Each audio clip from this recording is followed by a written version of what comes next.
Okay, yeah, that's so funny that you should say that, because one of my first studies was on condemnation, and it says, that people will condemn you, especially when you're in Christ. It says if they hate me, they will also hate you, because you can't be greater than your Lord. So no matter what, you're going to suffer persecution, whether it's by we think the people in the world, and we don't realize that the enemy's not going to use someone that's not going to hurt you. You can say, oh yeah, the people in the world, they talk bad about me, or they say whatever, but it doesn't hurt me. But as you get closer into your own family circle or your own personal circle, the enemy knows who he can use. And if we don't have communication with each other, it will sting.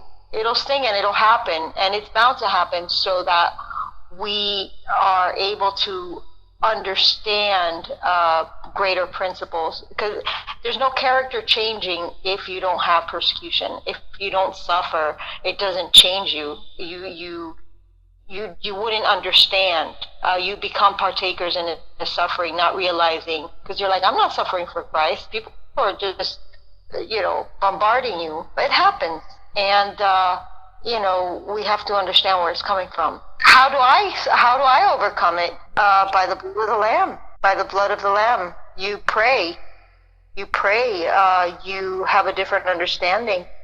Someone close to you, I guess, turns on you, or something like that happens. If that's the case, you kind of put things into perspective, and is it valid? Is the bombardment valid? If someone is attacking you, you can take it as a proper rebuke to see any flaws that you may actually have, even though they're using it for the purpose of attacking. It makes you reflect and say, is this actually true, and how can it be applied? Granted, it's easier said than done when you're attached to the situation or attached to the person, but Christ has overcome the world, so without him, you can't even overcome.